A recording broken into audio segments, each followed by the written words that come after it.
friendliness in.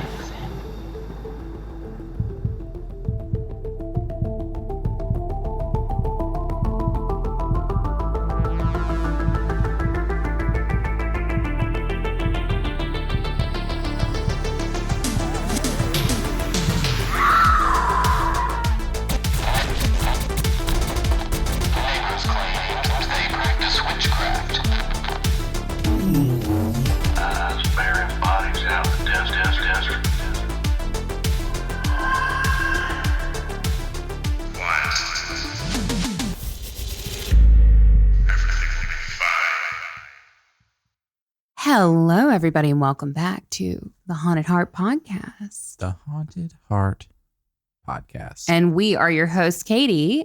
And Kenny. Right on time. Right on time, on schedule. Perfectly. Always on schedule. I hope. I hope. Are we on schedule this week? Who knows?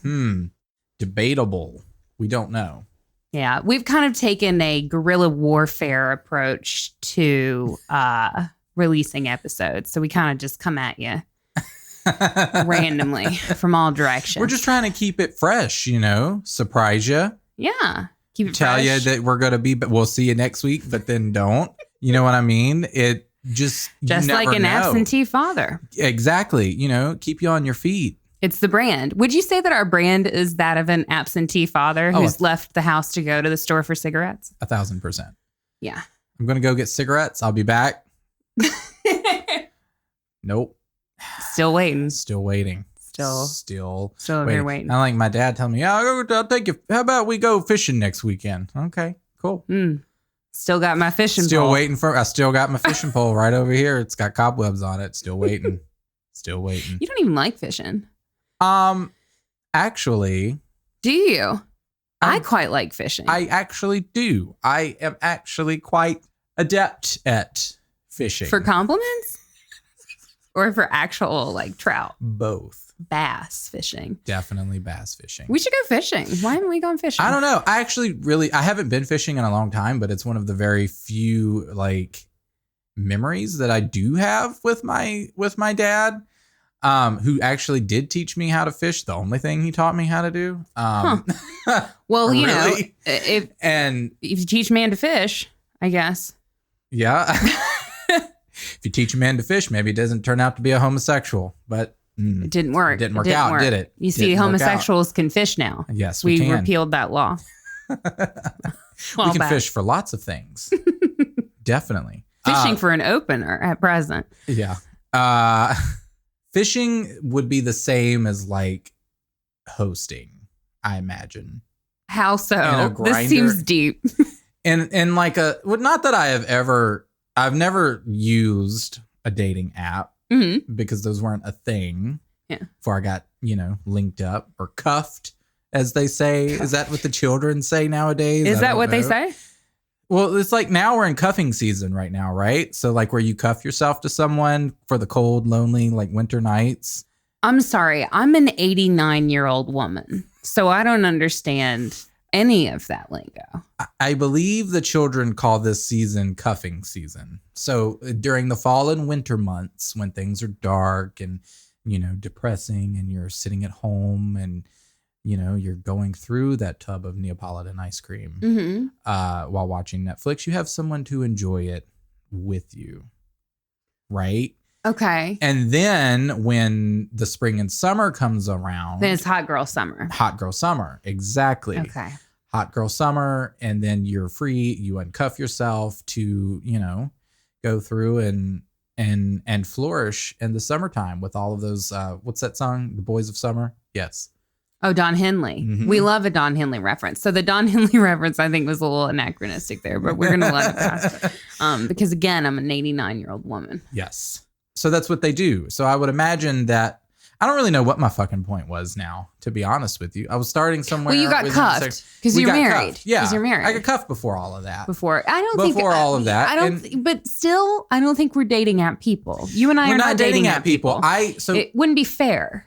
That's true. For me to get on a dating app would not be fair because looking at my photo is not even a quarter of the picture. You know what I mean? You really have to experience my crazy in person. Yes. Before I will go on a date with you. You have to witness me have a full fucking meltdown.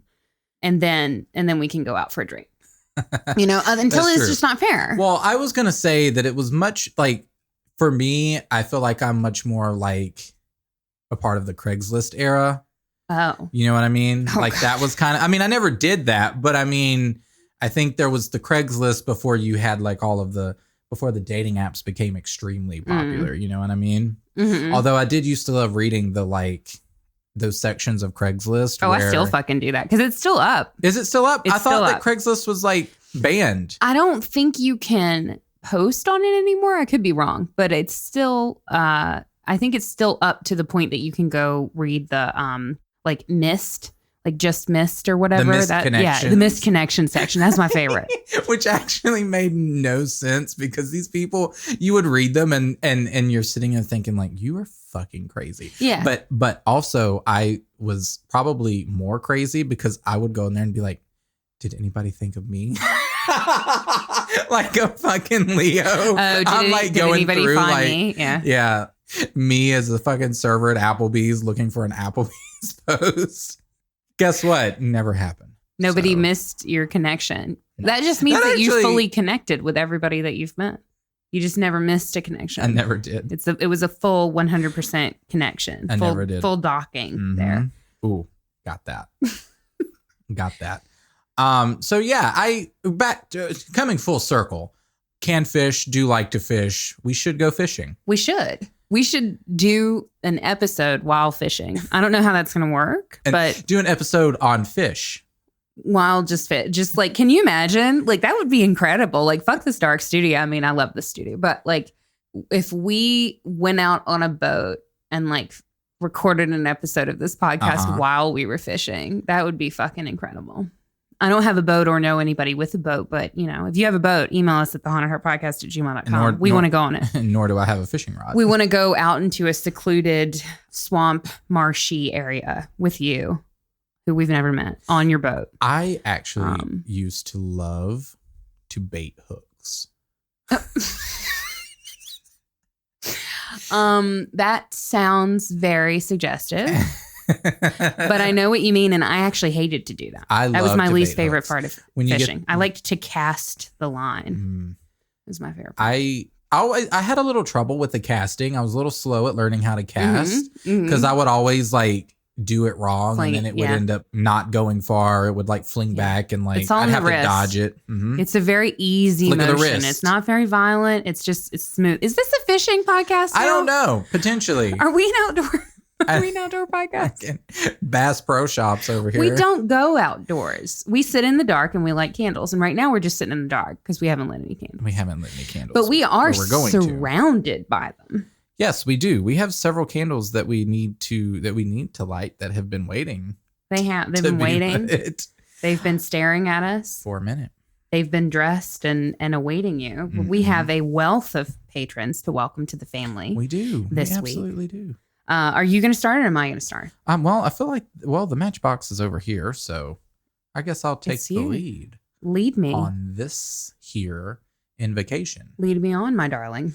So, first up, we have Tara H., who is a member of the Haunted Heart Harem.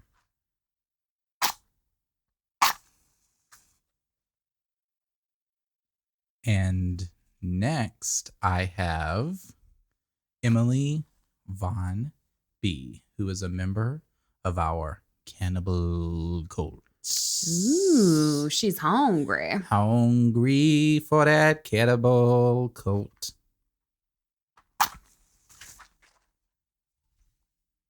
All right, my darlings, and I have 2 new family members to invoke this evening as well. We will start off with Deirdre R., who is joining our Haunted Heart Harem.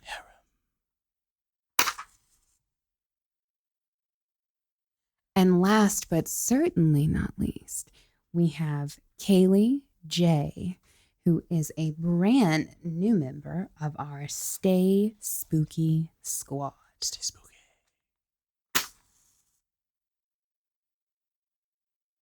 All right, my loves, your candles are lit. They have been dressed with good intentions for health, wealth, and happiness, and they will burn beside our mics through the end of the episode, but always and forever in our dark hearts. Dark hearts. I always love the smell Of matches. after. Yeah. Yeah. It's one of those weird smell. Well, I don't guess it's a weird smell, but like I love that like. What's a little sulfuric? Yeah. Sulfuric. Definitely sulfuric. 100%. Yeah, I love that smell. It's like one of those weird like smells that. Yeah, it's like, good.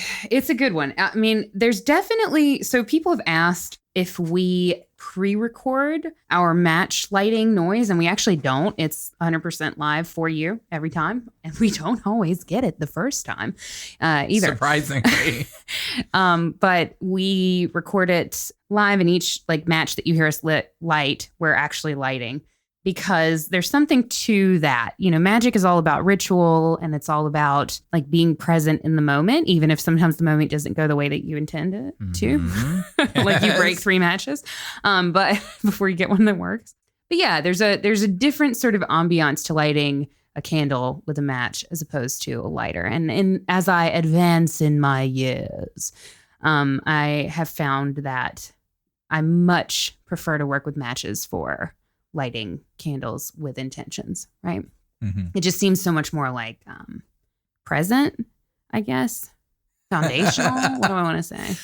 To me, it's more, I get what you're saying. It's kind of like, it's very symbolic in a way. Like both, you know, a match and a lighter kind of work in the same sense, right? But there's something to a match because there is, you know, you have to produce the friction, and you have to produce. It's something that a part of you has to be able to do that, which I frequently fail at.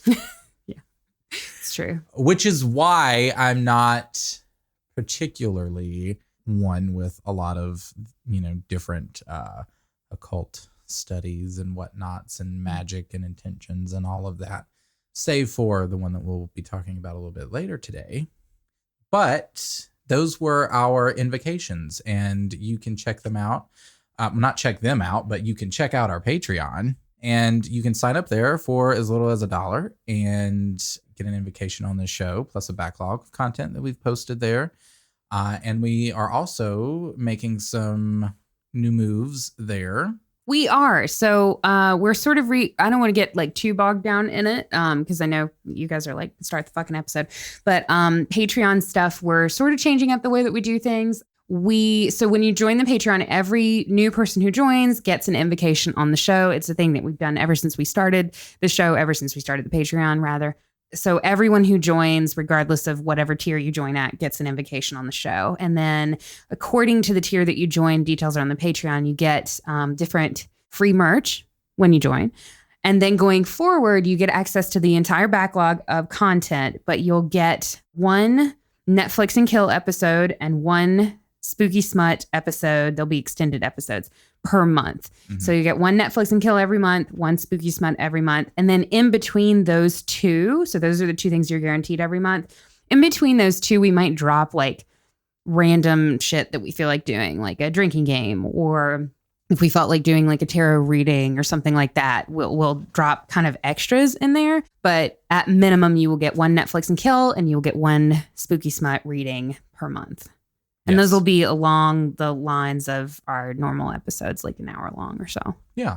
So we're kind of, our goal is to kind of have more steady content for the Patreon. Cause I think, you know, I mean, Patreon knows the backlog of content is actually pretty big, but in recent, you know, weeks, we've sort of been working on a restructure to kind of like make things a little more consistent, make things a little bit more structured. Obviously, we both have day jobs that we work, and so we want to make sure that we're consistent for you guys, but we also are not like totally burnt out and dead, because it's not fun when we're burnt out and dead. And they know that. For anybody. It's not fun for anybody. It's not fun to listen to. They know that. They know that. They do. They do. So really excited about that. So check out the Patreon if you're interested. It's patreon.com/thehauntedheart podcast. I'm pretty sure it's just /The Haunted Heart. It's just /The Haunted Heart. You can find us, girl. But we're there, and that's the pitch for the show. We are there. Yes. All right, episode's over. No. And goodbye. And Cut you in at a tight 17 minutes. And goodbye. No, so I am very interested to hear you talk about today's particular topic. Really? It is something that interests me. So it interests me because it is very much outside of my particular, I don't want to say brand, but my particular sphere of magic and the occult and the things that I sort of engage with. This particular topic is not something that I practice, nor do I mean, I know a bit about it, but not as a practitioner, I guess, not from that perspective. And I'm nervous. I can tell you are, actually. I can tell you I'm nervous. And I'm nervous because I don't know, the subject is really just something that because it's been like really, it's been something that's really personal. It's hard for me to, like, I really debated about, like, do I want to just not talk about this and do something different? But I just decided to go ahead with it. Love it. I believe in you. But we're going to talk about it today. I'm going to get into a little bit of information and stories and history about tarot reading and tarot cards. Cartomancy, if you will. Cartomancy. See, I think if I worked with tarot, I would market it as cartomancy. Cartomancy. Yeah, definitely. It is something that I had been interested in. I was interested in it for a while, several years ago, and it's something that I was just like, "Ooh, this would be cool," but I didn't know if I wanted to like jump the gun and then like buy like and get into it or get involved in it. Mm-hmm. Just because things that are very in the realm of like the occult or magic, whatnot, supernatural, a lot of that is not something that I connect with. Mm-hmm. And not saying that I don't and when I say connect, I mean in a way that I feel like I would work with, you know what I mean? Like, I don't feel like there are some people and there are certain people who work with, deities and things and some that don't, you have all these different forms of like witchcraft and different types of, like Wicca and whatnot and all of this other stuff. And they all are really unique in their own way. And I definitely 1,000% like respect all of it. Mm-hmm. And there are times where I'm like, ooh, would it be cool to, try to get more involved in certain things like that. But there's always a part of me, and I don't know if it's that like, it's just that part of me that it just doesn't connect. Right.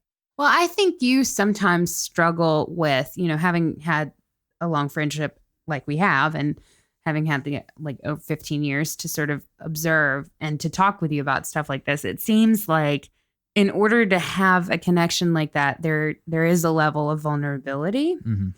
And I think with a lot of magic per se, the vulnerability that is demanded of you in exchange for that connection is sort of not something that you can engage with, right? Yeah. And I've seen you in working with tarot, it seems to sort of be a way that you can find that connection without, I don't know. It seems like that is somehow working through the cards makes it easier for you or makes it, I don't know. What would you say? I think it's because gives you a focal point.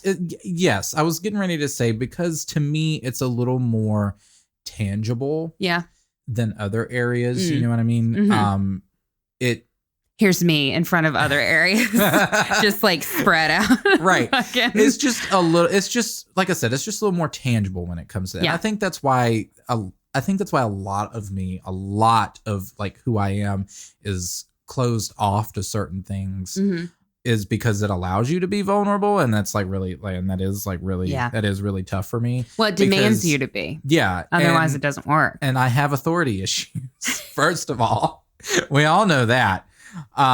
Really bad. So I don't know. It allows. There's something tangible, and it just. There have just been things that I have experienced while working with tarot that have just sort of reaffirmed like a bit of belief Mm-hmm. in it, because I also think that that's also important. Like you kind of have to have that belief in something in order to be able to experience it fully. Totally. You know what I mean? Because like I may or may not believe in an afterlife. I'm very in the middle ground with that, right? So it's hard for me to go into like, say, for example, a paranormal space or something like that and not feel like I'm just talking to a wall. You know what I mean? Mm-hmm. So I've had some experiences with it, and it just kind of and it started out. My journey with tarot actually started out in a rather curious way. So there are many different beliefs when it comes to being a reader or, you know, learning how to read. And by no means, let me just preface all of this by saying I'm in no way a professional. Like I am not some like great tarot mystic out here. Like I am not that. Like I believe that you are kind of like always learning and always experiencing new things. And I don't want it to appear that like I'm still very much a student of this. I'm not someone who feel comfortable going out and then like charging for my services with this or something like that. Right. You know what I mean? It's very much a personal thing for me still, which is also another reason why it was really hard to kind of open up. To open up, get vulnerable, get personal. But yeah, so I had started researching a little bit about tarot for a few years, and there are some people that believe that your first tarot deck should be gifted to you. Mm-hmm. I've heard that. Yes. It's kind of like an old wives thing. Like, you know, your first tarot deck should be gifted to you by somebody, right? Now that's not necessarily true, but that's how I ended up getting my first tarot deck. So I had been researching it, and I was like, you know what? I'm going to start doing this. I was like, I'm going to get my deck, maybe get a book to read about it or whatever. And I'm going to do that. Yeah. It's the fuck around and find out plan. Right. Pretty it's much how we started this podcast. Pretty much. So I had made the decision. I was like, you know what? I had work the next day, and I was like, I'm going to go. There was a Barnes and Noble across the way at my shop. And I was going to go on my lunch and just go and buy one. So I go on my lunch, walk out to my car, open my car, and then there's a bag there. And inside the bag is a tarot deck and a book sitting in my driver's seat. And I'm like, now I had already read before this that, you know, your tarot deck should be gifted to you. And I was like, fuck off, I'm going to buy my own. Right. You know what I mean? And then literally the next day I go out to go buy my own, and just there it is sitting in the front seat of my car. Turns out my husband had kind of been listening in on me, and then went the next day, went to the Barnes and Noble, bought the cards and the book and whatnot, and then snuck them and put them in my car while I wasn't watching. Love that. So I love this story. It was in the moment, I was like, whoa, what the fuck? You got me fucked up. I was like, what is this? Like, what do you call it? That chaos? Like, like chaos magic. I won't put this out into the universe. And then I go out to my car. I believe that moment that I opened my car door and saw that, I think I shut my car door. You were like, hold up. We're not going to fuck with this. Nah. Now I'm not going to touch them. Nah. What we're not about to do is this shit. I think I shut my car door and was like, I'm going to go back. I'm just going to go back into work right now. Lean in. Yeah. So, but turns out my husband had bought them, which was really sweet. And that's how I ended up with my first tarot deck, which was really, really exciting. And they kind of have, over the years, in my opinion, developed a personality. Yeah. And I don't know if many other tarot readers will tell you this or not, but their personality is they're very snarky. I think that's somewhat also determined by, so the way owner? That correct me if I'm wrong, but the way that people have explained this to me, I too have a set that I was gifted, and I kind of sort of dabbled in it, and it's just not my, I think for me it's too structured. and I am so unstructured in the way that I work. So in a way, the same structure that sort of provided you what you needed to be able to engage and to have that vulnerability detracted from my engagement there. So I'm way less versed at it than you, but I do have a deck and I have sort of like worked with a bit. And I think the way that it's been described to me is there's a connection between the deck and the reader. Mm-hmm. And that connection sort of determines the personality of the deck, the types of readings that you'll be able to get from the deck, the mood. Yes. And those things sort of are constantly in flux, but that connection is what's sort of central to make everything sort of work. Yes, definitely. And there are, like I said, I personally have felt that mine have developed a rather snarky personality. There have been times where I have just kind of have like set them down because it's not something that I do every day, mm-hmm. right? And there have been times where I set them down and I might not pick them up for like a month or two or something like that. And then I'll go to read them again. And then like I will get, the full multiple times. Mm-hmm. You know what I mean? Mm-hmm. And, other readers might interpret that in another way. But in my opinion, it's like my deck is being like, where you at, fool? Where you been, sis? Right. You ain't text back. Pretty much. Or like I'll go to shuffle them and mm-hmm. then like everything gets like all fumbled up and then they end up falling. Like it's weird. And I know it's they cantankerous weird, like you. Right. I know it's weird trying to like assign like a personality trait to something as like, it's a card from the US gaming system, right? Sort of, but it's kind of like anything that within the realm of magic with a capital M, right? Is, we assign, just like when we do our Patreon invocations, right? We are assigning a significance. Like obviously this is a candle. Yes. That we bought, but we've dressed it with intentions. We've layered on an extra sort of like these extra layers of identity and meaning and intention onto this object that is just an object, right? It's just a run-of-the-mill mm-hmm. thing. Mm-hmm. And it's the layering of those intentions that creates that magic, right. per se. So anything to do with magic is, you can look at it and just say, well, those are just bones, right? Or those are just rocks. Right. If you're dealing with runes, those are just rocks. You're just throwing rocks around, right? But if to somebody who has the skill, who has the training, who has that sort of mindset and intention, it's a whole lot more than just rocks. Yeah. The same way that a tarot deck is a lot more than just printed paper. Yeah, definitely. Totally agree. And there's, back to your point. Yeah. So there's, in reading, you'll find that certain decks like to be read a certain way. Some of them prefer a more traditional, like, or more detailed tarot spread, like a Celtic cross. Some of them read better with just like a daily spread or like a quick triple spread with your past, present, future, or whatever. You'll come to find that as you work with your tarot deck more and more, like what tends to work with it, because there are times where I, have read, and my tried and true deck, my original one, is they prefer a 3-card spread. Right. I've tried using them for like a Celtic cross or something like that, and they just get fumbled and it becomes really cloudy. Yeah. And they will just tend to work better in like a triple spread or even like a single yes or no. That's what I think we've in working, because of course, with us being best friends, we've done a bit with tarot, which I hope we get into tonight. But typically the 3-card spreads are like really spot on.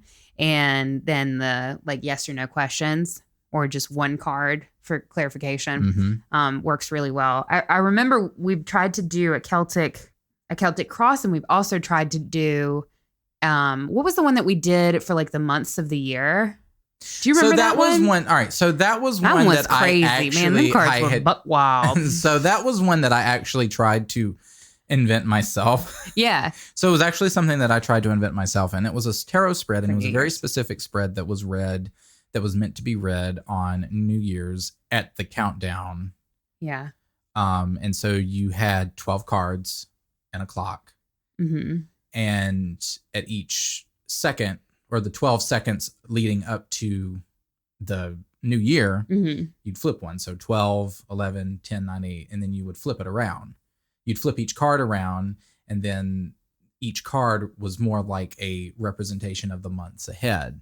And through that, you could get also a vibe of what the whole year would tend to look like. And I'm not going to say that didn't already exist, but that was something We didn't know about it. I didn't know about it. And it was just something that putting it in the circle, flipping them at the time of the time of the seconds, like exactly 12, like right. countdown. That was something that was my intention that I put out there. Mm-hmm. And other people maybe have done that. I don't know. I'm not going to sit here and say that I am that this is proprietary, but it was something that I just sort of came up with. And it still, at the end of the day, just tended to be a little more diluted than. But also, I was also diluted, we can say. Yeah. So I mean, we should mess with that potentially again this New Year's. Yeah, we should try it again. I'm not willing to abandon the idea. I think it was cool. I was just fucked up. These cards were like, we don't fucking know. We don't know what's going to happen. Cards could not predict for you, anything from sis. 2020. We can't help you. Come try again later. Try again. Ask again later. Try again. Magic 8-ball shit. Sorry, can't compute. Try again. So yeah, that's a little bit about my history with tarot, but I also kind of wanted to give a little bit history of the tarot itself and where they come from. Well, all right, teacher. I have my notepad. History Let's go. teachers. So we began seeing the use of cards as a form of entertainment in the late 14th century throughout Western Europe, mainly in France and Italy. Oh, the land of the croissant. Croissant. And in the 15th century, the Italians had developed a little game called Tarocchi Appropriati. I'm assuming that's how you pronounce that. I don't know. I'm not Italian. It's fine. In which players sort of dealt each other cards that had random associations on them, and then one would create a story surrounding whatever it was that they had been dealt. Kind of like how we used to do back in the old school days with MASH. You remember MASH? Yes. Very much that. We love MASH. Or maybe even the fortune teller things that you could make. Uh-huh. Let me tell you. Oh, the little paper fortune. That right there, 100% chaos magic. Uh-huh. You love to see it. Let me tell you, the day that I figured out how to properly make one of those, honey, I thought I wielded the only power in the universe. You could call my bitch ass Yami Yugi, because you could tell me that I wasn't carrying the Millennium Wide Rule paper fortune. Like, end all, be all. Like, crazy. It is. Those what were it is. so. Yeah. They were fucking fun. I want to make one. I was reading this. Oh, not reading this, but I was researching and typing all of this, and I'm like, I need to remember. Go back. I pulled up the instructions On how to fold it. On how to fold it. I didn't do it, but I want to. We're gonna do that. So we're going to do that. We're going to do that. But from this, we know that even in its earliest forms, it was less about mysticism and more about entertainment or party games. And once the rich got a hold of them, they started having special cards commissioned for playing. And these, would of course be really expensive and really ornate. And you begin to see the formation of what we now know in tarot as the major arcana. Except they called them triumph cards back in the day, or trump cards. And these decks consisted of about 78 cards total, and also included the suits like cups, swords, coins, sticks, whatnot, or wands as they're known today. And so these families would have these made and use these to entertain whoever it was that fucking rich Italians entertained in the 15th century. I'm assuming it would be other rich Italians, and they were just bored as fuck. I think they were coming off the heels of the Black Plague, so I don't know. Maybe this was a way to be like quarantine boredom. I can see it. It was the old age Animal Crossing, if you will. Pretty much. So clearly these were a symbol of wealth at the time. So if you had some, it meant that you had money. You had that coin. And like, I'm over here again, like with my fucking, like years ago with my fucking custom deck of like Pokemon cards and like, Fuck yeah. because when they had those little when they came out with the little slip covers for your Yes, cards, I remember those with the fucking binders that had like you could get the binders or you could get the individual ones. the freestanding one. Yeah. Mm-hmm.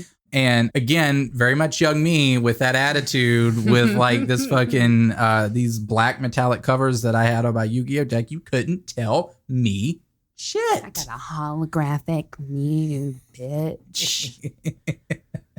Yes. What was the one I needed a holographic Ghastly? I fucking loved Ghastly. Ghastly was great. Motherfucker, because he was black and purple and he looked mad. Yeah, 1,000%. Always mad. Always like definitely crazy. Definitely haunted heart. Mm-hmm. We need a Ghastly. He's an icon. He's an icon. Yeah. So then the printing press was invented, and then you started seeing some of that commercialization happening with these early sets of cards.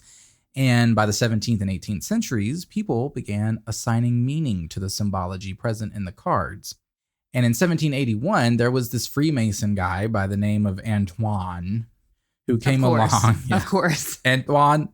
He came along with his own like published analysis of the tarot, and he believed that the symbolism was derived from these esoteric secrets of these ancient Egyptian priests. And this all-powerful, very ancient occult knowledge had been delivered to the Catholic Church, and the Catholic Church was like, nah, we're going to keep this a secret. Like, keep the Catholic Church was like, pass. I decline. Decline that one. But this poor guy, it didn't have any sources at all. And this was not peer-reviewed evidence. So anything, or he didn't really have anything that really kind of backed what he was saying. Do we think his name was really Antoine, or do you think it was like David? Probably. Like, do you think he was just Ted from up the block? I'm going to assume so. Yes. Okay. So this guy comes along, he's spouting off all of this. He publishes a book on the tarot and claims that all of these, this comes from ancient Egyptian like secrets and whatnot. But doesn't have any sources or any facts to actually back him up. But we all know that doesn't necessarily prevent people from spreading baseless facts. Mm-hmm. As we know, this Antoine guy would have probably had a field day on modern Facebook. Mm-hmm. He's just scrolling, sees some sketchy article about ancient Egyptian practices as a conspiracy against the lower middle class, and bam, that share button. That share button, he hits it harder than Florida during hurricane season, most likely. So then this other guy comes along. He's a teacher and he's a publisher. His name is Jean-Baptiste Alliette, who wrote his first book on the tarot in 1791, and he called it Atelier Lord.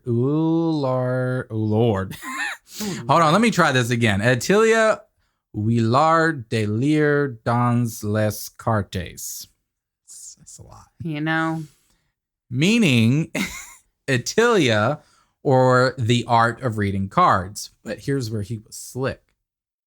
Atelier was just his fucking name backwards. You love to see it. That was his mystical pseudonym, which he got by just reversing his fucking first name. Yeah. What's mine? Let's see. Have you ever tried to write your name backwards? It's a real mind fuck. Nylatok. And sounds fucking good. Mm-hmm. Nylatok. What is that going to be? The art of, I don't know, the art of trash talent. The art of the ghost. Mm-hmm. I'm still working on yours. Your name is fucked up backwards. Anyway. Hitinic. Hitinic Nylatok. That actually sounds a little like ancient Egyptian, doesn't it? I don't know. Doubtful. Dubious. Do you know what ancient Egyptian sounded like? I don't know. Girl, I wasn't there. I was not there. I wasn't there. So interesting. He basically just made that up. Yeah. Well, he came up with this book and said that he first learned divination with a deck of 32 cards designed for a game called Piquet, along with the addition of his special Atelier card. And this type of card is known as the significator and typically stands in for the individual having their fortune read. So sometimes when you do certain spreads, you have a card that you put in that kind of stands as the querent, right? Okay. And that kind of stems from this guy. Hmm. So while the tarot is the most widely known, it's just one type of deck used for divination. You have others that include common playing cards and so-called oracle decks. And Attilio eventually switched to using a traditional tarot deck, which he claimed held secret wisdom passed down from ancient Egypt. And his premise echoed the writings of our original guy who came in and, essentially said, I think his name was Gibelin, who was the first guy that I talked about. Mm-hmm. So it echoed a lot of those teachings, and he allegedly recognized Egyptian symbols in these tarot card illustrations, though hieroglyphs had not yet been deciphered because the Rosetta Stone was discovered in 1799. And many European intellectuals in the late 18th century believed the religion and writings of ancient Egypt held major insights into human existence. By linking tarot imagery to Egyptian mysticism, they gave the cards greater credibility.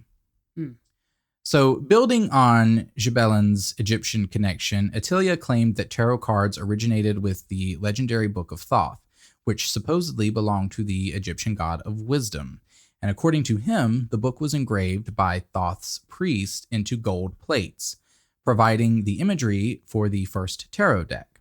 And drawing on these theories, Attilia published his own deck in 1789, which was one of the first designed explicitly as a divination tool and eventually referred to as the Egyptian tarot. So, fast forward to 1909. The most famous and well-known tarot deck is published for the first time, the Rider-Waite, or also Rider-Waite-Smith in honor of the artist Pamela Coleman Smith, who unfortunately doesn't get enough credit and was actually a very fascinating woman. She was an artist and illustrator who provided a lot of artwork for the women's suffrage movement and for the Red Cross during the First World War. She did a lot of theater work. This girl traveled with Henry Irving and Bram Stoker, hung out with them. She illustrated over 20 books. Which makes sense because if you look at, not something that people spend a lot of time looking at, even though it's kind of cool. If you look at art and posters from the women's suffrage movement and you look at the Rider-Waite deck, like there is a lot of that makes, I didn't know that. Yeah. But it makes perfect sense because they look very similar. She was a badass. Yeah. Cool. She illustrated over 20 books, wrote collections on Jamaican folklore, edited two magazines, and even ran a press called The Green Sheath, which was dedicated specifically to women writers. Oh, she was a busy girl. We love that. Yes. And it was even said that she had synesthesia and would paint visions that would come to her while listening to music. Mm-hmm. Very much Aquarius in vibes. And indeed, she was. Well, there you go. So in 1901, she joined the Hermetic Order of the Golden Dawn, where she met Arthur Waite, who was an American-born British scholar and mystic who sort of began his journey at the death of his sister in 1874. After that, he started really diving into a lot of the occult, ended up joining the Golden Dawn along with his arch nemesis, Aleister Crowley. Oh, okay. Who they famously despised each other. They did. To no end. They did. I didn't know this. Yeah, they did. There was a whole beef there. Yeah, apparently Crowley made reference to him in one of his novels by the name of Dead Weight. Yeah. Which I'm like, it's what a such sassy a read. Bitch. I'm like, man, Crowley. I was like, ooh, I was waiting. Like I read that and I was waiting for the fan pop moment. I was like, ooh. And it would have been there. Crowley was a very fabulous and very snarky. I thought, I was like, you know what? I need Ryan Murphy to do a season of Feud about these two. That would be actually cool. would work. Well, except for I don't want Ryan Murphy anywhere near it. But a season of Feud that was based on them would be absolutely incredible. Except for none of Aleister Crowley's lifestyle could be shown on network television ever. Maybe it's more of like a Starz series. Maybe. A Skinamax series, if you will. Oh, Lord, not the Skinamax. You still went to the Skinamax. Oh, trust me. Aleister Crowley's life story, you need the Skinamax on. Well, I was trying to figure out. Honey, it needs to be after 11. Oh, the things that I used to watch. So I'm over here trying to figure out, I was like, what is this beef, right? Like, what is the beef? So what's the tea? Like, what's going on? Why did these people hate each other? And so I was like, went to Google and I'm like, why did Crowley hate Wait? And it's all misspelled, because that's the beautiful thing about Google, is that you can misspell everything and then it just automatically knows what you're talking about. It's like, okay, you idiot. Yeah, it's fine. It's like, did you mean this? So I ended up on fucking occult Reddit. Mm-hmm. And from what I could find, there was a post from this person by the name of Freighter AVR, mm-hmm. who said basically they were both good occultists that rubbed each other the wrong way. I bet they did. On the one hand, Waite was more traditional and a more respected scholar, even though Crowley said he was shoddy, and occasionally he was, apparently. I imagine he also disliked Crowley rapidly advancing through the Golden Dawn ranks. Yeah. Most members did, something which took Waite longer. On the other hand, Crowley was very modern and controversial in every aspect. Yeah, literally every aspect. All of them. I don't know many dirty details off the top of my head, but if you read Crowley's book, Reviews of Waite in the Equinox, you'll see how nasty it got. Mm-hmm. They definitely did not always see eye to eye on occult matters. Yeah. Crowley was very much like the rock star of the occult. Like, he was very much into, again, our slogan for this episode, fuck around and find out, mm-hmm. could potentially be on Crowley's tombstone. Because he did, in fact, fuck around and find out. He did. He did a lot of that. He did a whole lot of it. Yeah. And I think with Waite being more traditional, that probably did rub him the wrong way. Yeah. And it was Aleister Crowley is a really interesting person to study in the occult. There's a really good, Last Podcast on the Left has a really good like mega series that they did on him, and they get like really into the details. So if you haven't heard that, go check that out, because it's very well researched. Mm-hmm.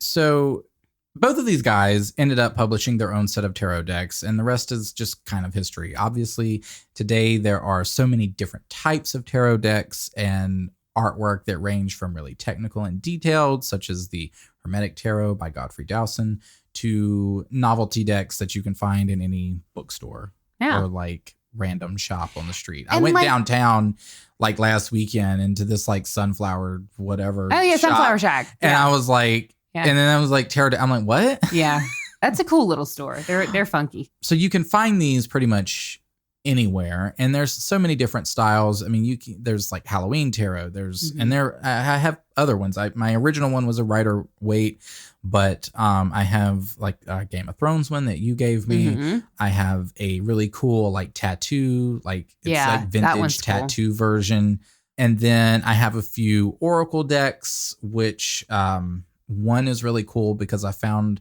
the artist did the paintings in his own blood. The cards don't have blood on them, but they are reproductions of his artwork which was painted in blood, which is, really cool. It's pretty badass. Like, painted in his own blood, sold, will buy. Will buy every time, 10 out of 10. Pretty much.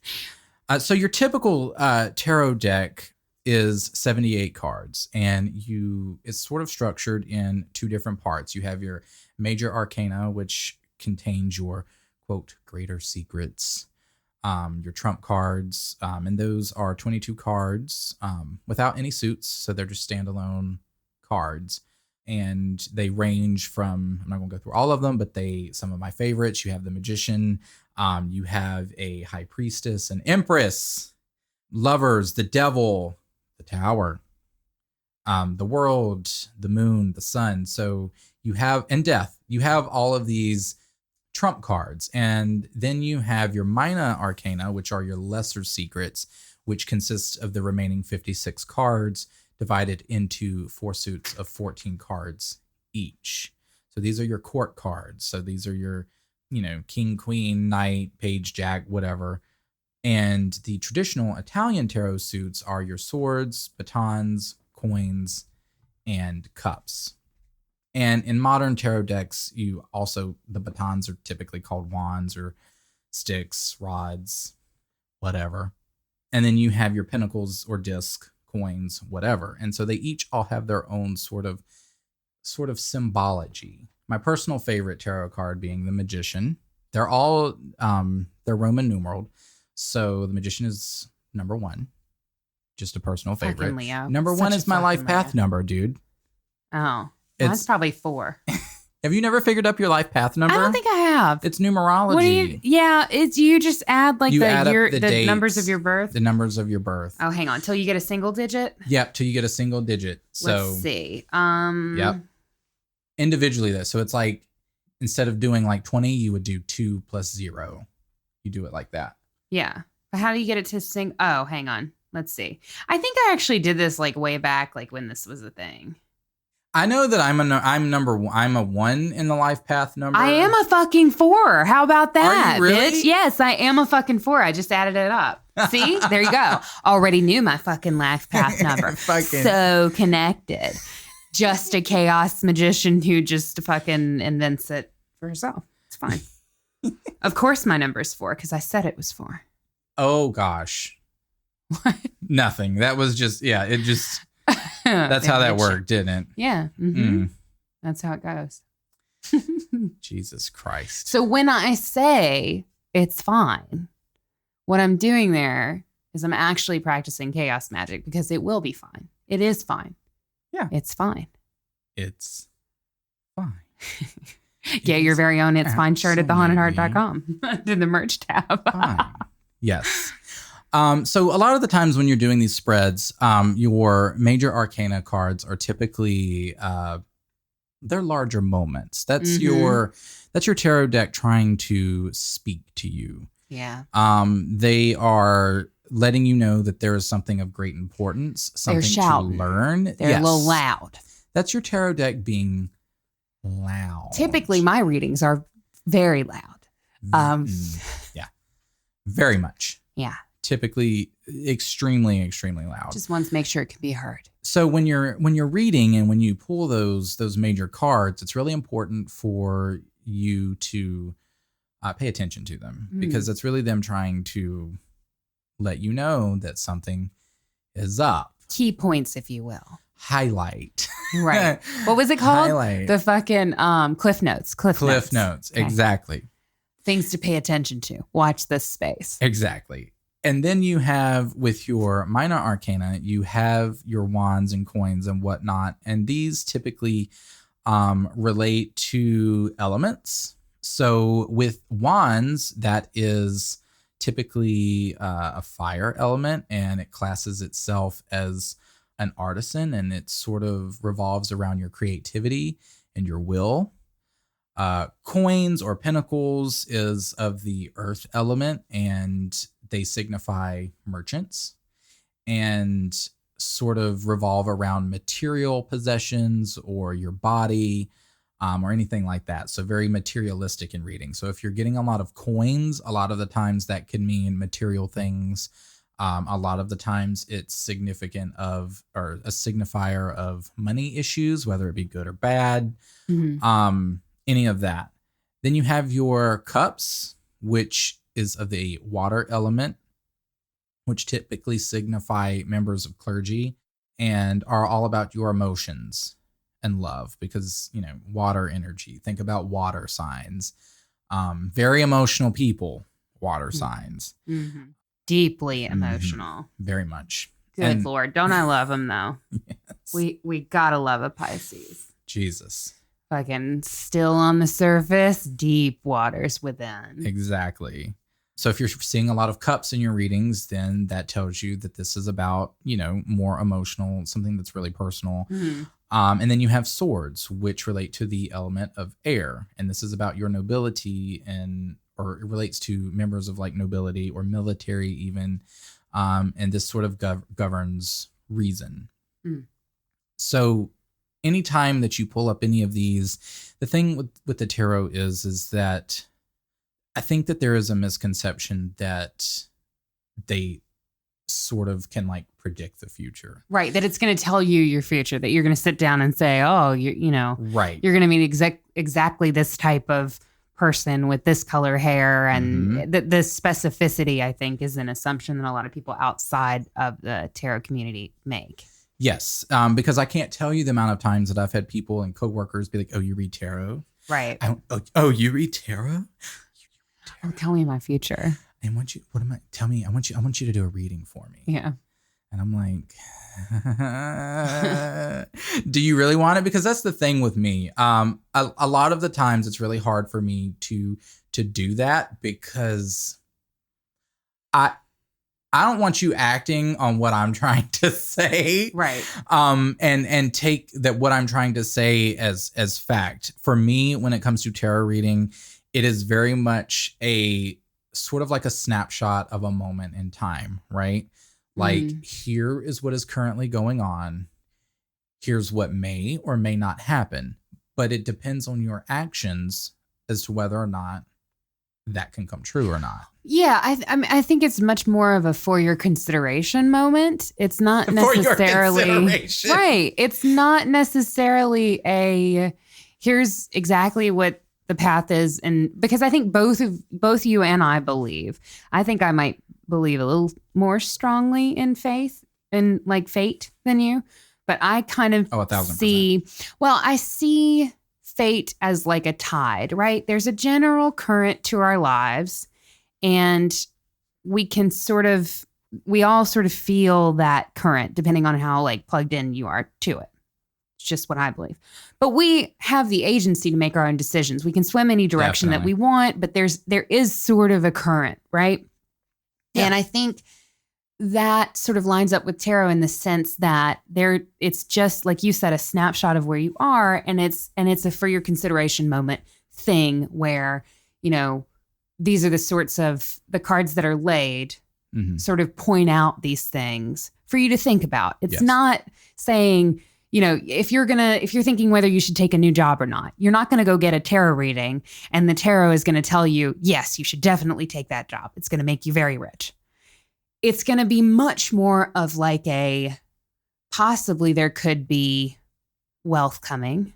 Possibly there could be other elements that would balance that. Right. Because I believe that the universe is always sort of looking for, it's constantly degrading into further states of chaos. But I do think that there is a sense of balance. So the tarot is going to point out like, here's some things for you to think on and kind of meditate on as you think about making this change in your life. Yeah. And it's much less of a clear yes or a clear no. And if somebody is doing a reading for you and they're giving you a clear yes or a clear no, take it with a grain of salt. Think about it a little bit, because it's much more anything in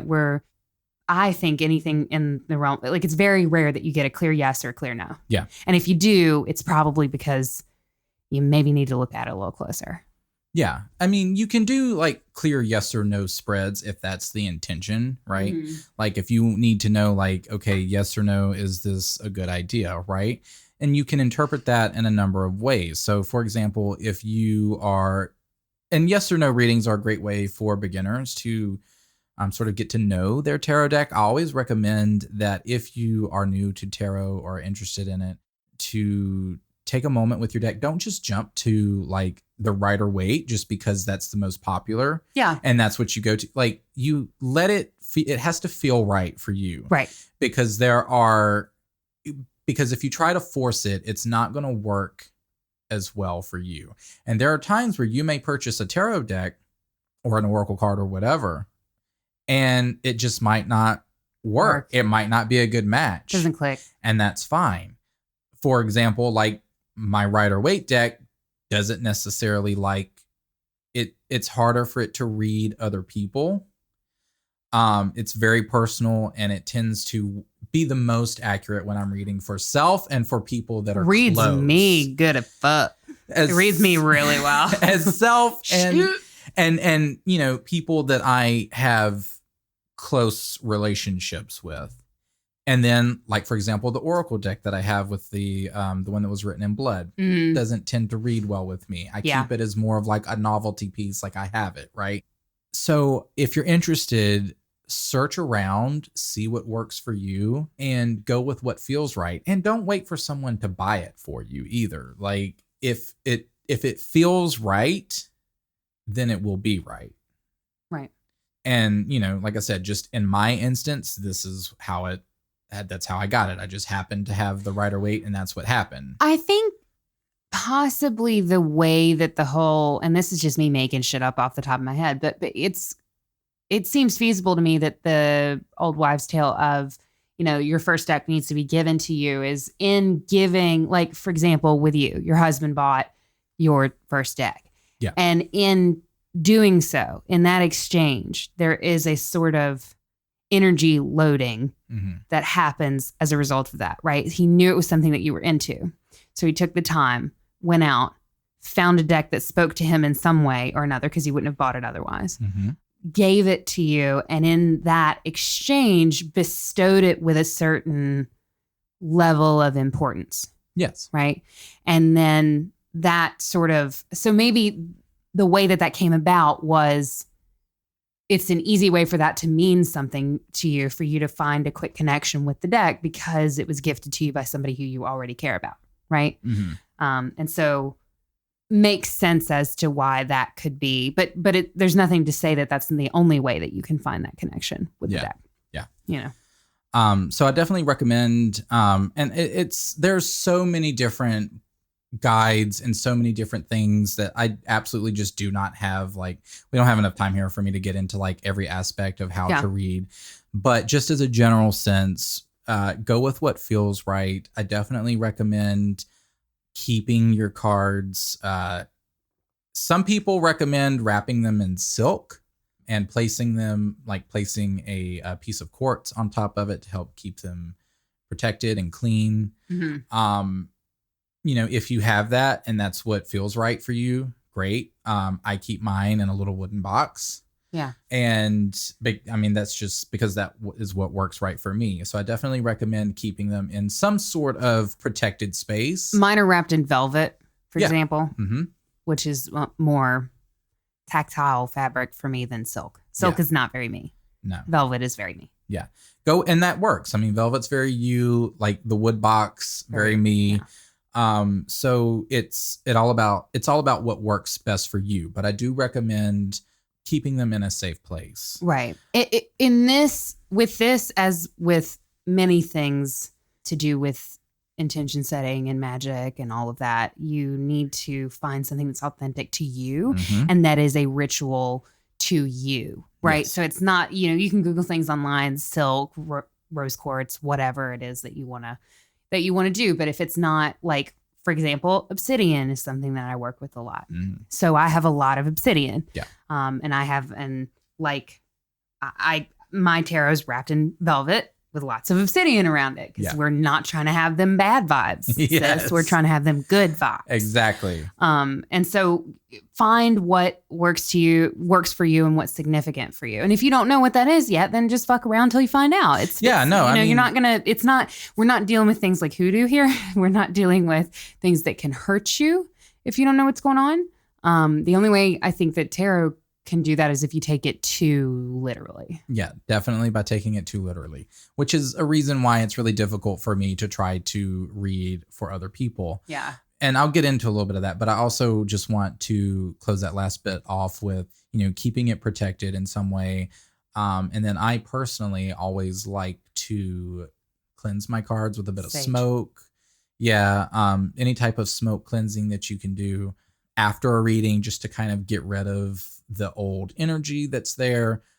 And personally, I always thank my cards after I'm done. Yeah. Like mentally, I just kind of like put my hands on, like I just hold them in my hands, bottom and top, and I just kind of thank them before, putting them away. A Marie Kondo moment, if you will. Yes. So I have that deck that works really well for me. And I actually also picked up this deck of cards when we went to Salem. They're the Gypsy Witch fortune telling playing cards. I do recognize that is a slur. Yeah. So I do recognize that, but that is the title of these cards that I do own, and they are fortune telling playing cards. And these are probably my second favorite. These also work really well for me. And they are kind of like regular playing cards. They have your spades, clubs, and whatnot on them. But with this particular deck of cards, these are much more detailed. These are actually very literal than a tarot card is. And these are actually also really scarily accurate. We haven't played with this deck much. No, I don't like to, because this one is like really extremely accurate. And because it gets very specific. So for example, in these cards, you have, say, for example, the 7 of clubs, right? And then there's a little description here that says, and there's a picture of a bouquet of lilies, and it says that the lilies forecast a happy life, but family sorrow if surrounded by clouds. Lying above the person signifies virtuous life, but when under indicates immorality. So you have different meanings to this card, and how you play them is there's a specific spread that you use for these, and you turn the cards over, and then each card has a different meaning depending on its relationship to another card that's around it. And a lot of the times these are scarily accurate, and I just don't like to listen to what they have to tell me. These are very much like a parent deck of cards, and they're like, this is what you need to do, and I'm like, nope. I'm just gonna thank you for your service. So yeah, and it can be really emotional and trying to read for other people, and it can be really draining emotionally, which is also really difficult. The few times that I have read for other people, I feel like exhausted afterwards.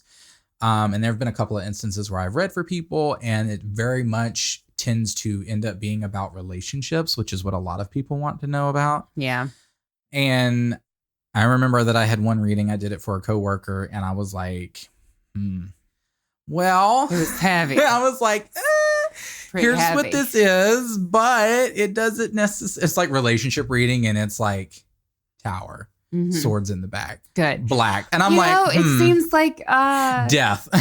Seems like it's gonna work out. It's, you know what? Don't take this It'll resolve. It's literally me going, don't take this as literal. So it can be scary and trying to read for other people. So I wanted to also sort of curate a couple of stories from other people who read. And there was one that I read, this woman, the question was posed, what is the scariest thing that has happened to you while reading tarot cards?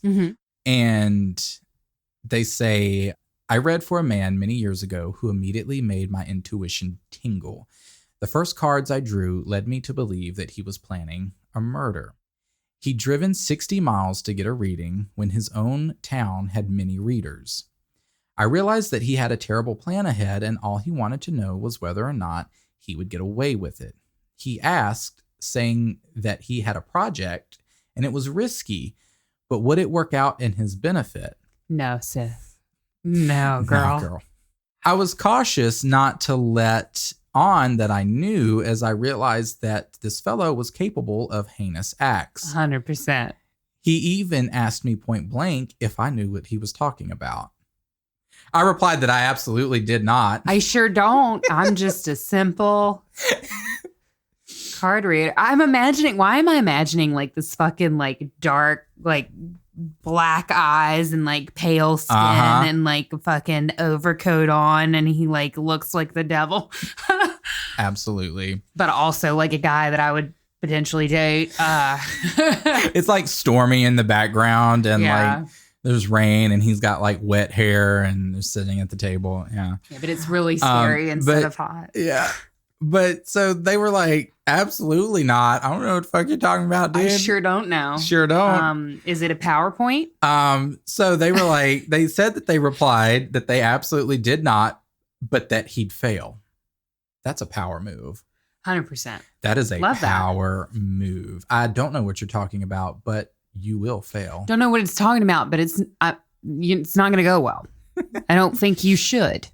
So saying that he'd fail and the results would be devastating to him. Finally, he seemed to believe me and asked if there was an alternative, to which I answered that taking some legal route would be better. I felt the shift. I was worried about many things, but managed to keep pretty cool. I bet you were worried about many things. As I realized what was at stake. They said I didn't inform the authorities, as I'd done that on a couple other occasions with negative results. I did keep tabs on the news in his town and saw nothing akin to his plan. I have no doubt that my life and that of another were in jeopardy, but it worked out. At least we missed the news report. Absolutely. Shit like that is why, like, I don't. Could you imagine me in that situation if I was the reader? Could you imagine if the tarot card said he would totally get away with it, and you just be like, no. You look at it and it's like, he will get away. Gonna work out. I don't think you should. I don't think that it would work out for you, sir. As a matter of fact, we're done here.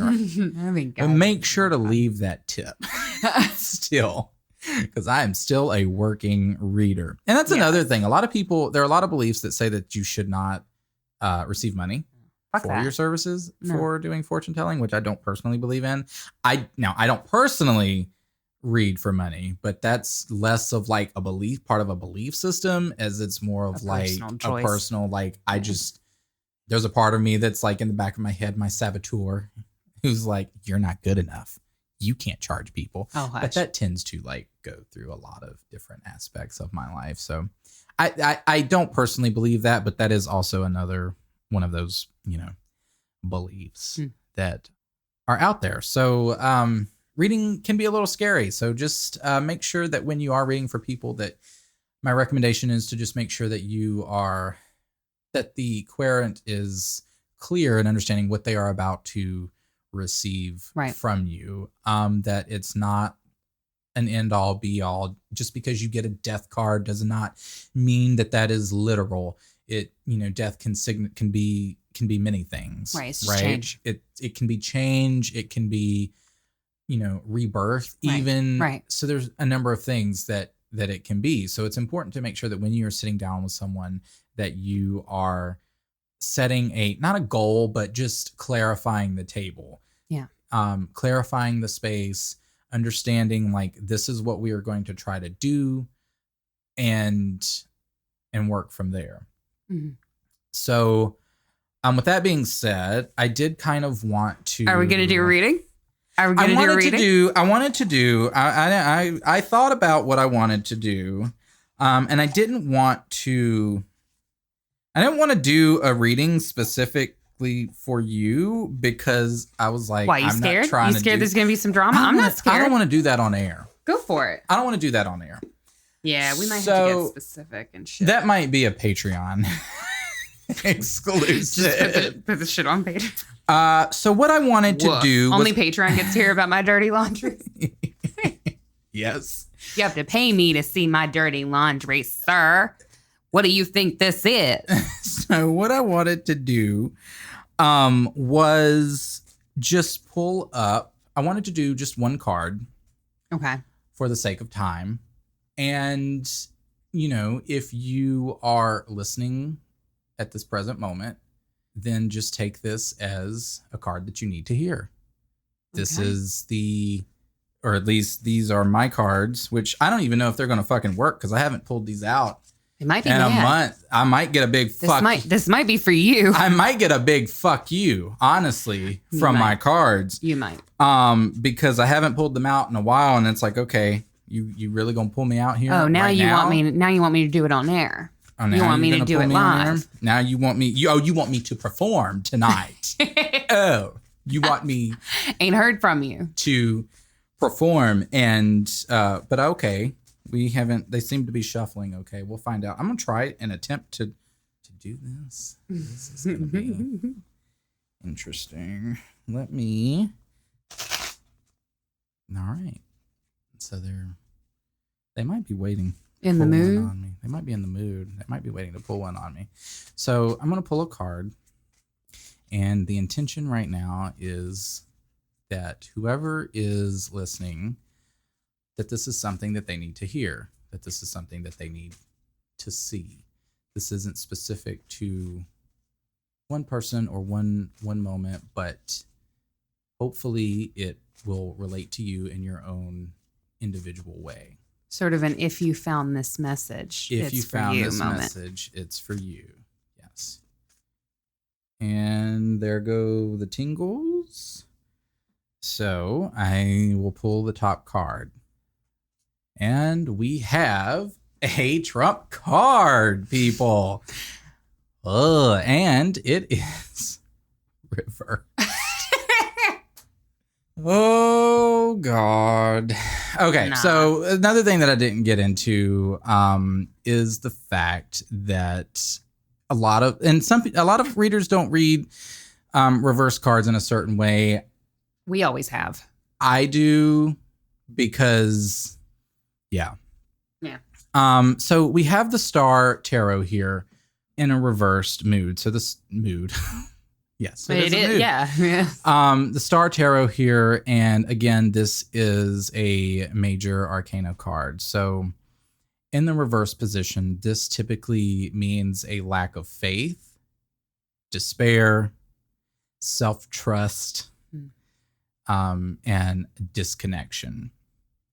So a lot of the times it can mean the opposite thing when it's upright. Now, I'm not going to get into that because it's not it's not upright for us. But the reverse star can mean that you've lost faith and hope in the universe. You may be feeling overwhelmed by life's challenges right now and questioning why you are being put through this.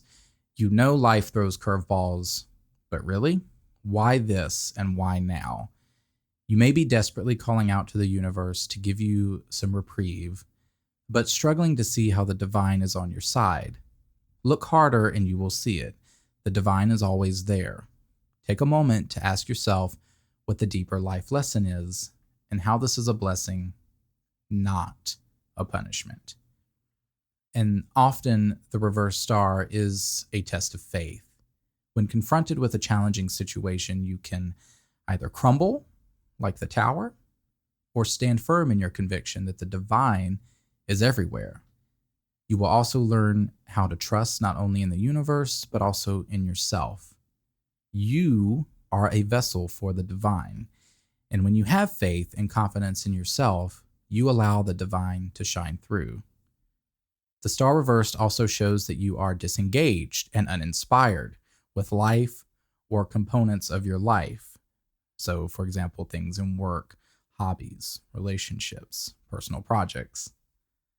Perhaps you started out with great vision and enthusiasm, but you are now finding yourself overwhelmed by day-to-day routines that are boring and dreary.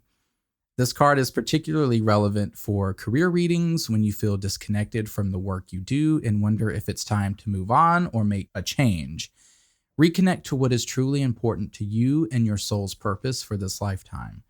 Align your daily life with this purpose, and you will find new sources of inspiration. The reverse star urges you to take time out for self-care and nourishment on a deeply personal and spiritual level. Your energy reserves may be well and truly depleted, so rather than pushing yourself even further, make time just for you, whether it's setting aside personal time, getting a massage, or reconnecting to any of your daily spiritual practices, drawing a warm bath for yourself, whatever it takes to nurture your spirit and reconnect with your inner essence. Being near water or engaging in a purification ritual will help to nourish you on a deeper level. And that was an excerpt from biddytarot.com, who is a great resource for understanding card symbology, because there's a lot that goes on in these cards and there's lots of pictures and lots of symbols, and it's impossible to really know all of this. So that's also a great resource if you're into reading tarot, but very relevant. Very and cool. if you look at the card, the star itself, you can search a Google image, you can search the image of it, but you have someone who is here. They are kind of in between two spaces. So they have one knee on the ground in the earth, and then they have their foot and they're sort of kneeling in the water. So one on earth, one in water. And they have two water pitchers, and one is emptying water into the puddle, and then one is emptying it into the grass. And then you have a huge star, and then there are 7 individual stars surrounding it. But overall, this is a really positive card. It's not one that typically has a lot of negative connotations with it. So, well, it sounds like tough times, but take care of yourself, practice self-love, hang in there. Yeah. And better days will come. Exactly. Which, 2020. 2020. Is anybody surprised? 2020, Certainly not I. Betty. Very cool. Very cool. Well, thank you for our reading. You are welcome. Sir. You're very welcome. I am extremely tired. There's this meme that goes around where it's like, talks about doing the bare minimum, and it's a video of, oh gosh, what's her name? She's an actress. She does that Gloop. Who is? Oh, Gwyneth Paltrow? Gwyneth Paltrow. It's Gwyneth Paltrow, and she's like in the mirror, and she just puts on like a layer of chapstick, and she's like, that's it, ready for bed. So the meme is like you're doing when you're doing the bare minimum at work. Yeah. And that's pretty much it. So I think there are quite a few of us that are there. Yeah. So, well, thank you for that. That was very interesting. Thanks for being vulnerable with us today. Yeah. It was very cool. And I know good and damn well that we have some very accomplished, very experienced tarot readers in our audience. So definitely don't judge me. Well, that, but also, we would love to hear about your experience in working with tarot. If you have like an interesting story from, reading, or if you have an interesting perspective that you want to share with us, you can always reach out to us at thehauntedheartpodcast@gmail.com. If you shoot us an email, we're guaranteed to see your message. A lot of people sometimes reach out on Facebook. It's a little dicey, but we're trying to get better with that. But the messages go to like a different sort of inbox. It's just a lot easier. If you want to be sure that we see your message, send us an email. I know it's old school, but like, do it. Do it. And that way we can definitely see it and get back to you. Also, we have our Facebook group, The Haunted Heart Podcast. If you just search that on Facebook, it'll bring up the group. It is a secret group. Secret group. Well, I don't think it's, so you can search for it and you can find it, but it's private so that, your friends and family won't necessarily be able to see what you're posting. Right. So it is, for everybody's privacy, it is a private group. But if you do request to join, either Kenny, myself, or a member of our Murder Mod Squad will approve you. And then you can chat with us about different, spooky topics and things like that. But I would encourage you guys in the group to share your experiences with tarot, if you have any, and your interests. And if you have questions too, we have a really vibrant community with lots of practitioners of different sorts of practices. And so if you have questions about things, feel free, let that be a space, a safe space for you to ask questions and learn things and explore things. We are also, as we mentioned at the top of the episode, we're on Patreon. So if you would like to support the show, we would greatly appreciate that. It's patreon.com/thehauntedheart podcast. And we are also on Twitter at The Haunted Heart and on Instagram at The Haunted Heart Podcast. So I think that's all of our housekeeping. Yes? Yeah, I think that's it. Yeah. All of our housekeeping. So all that is left for us to do is to bid you well, to remind you to take care of yourself, practice your self-love, get through the rest of 2020.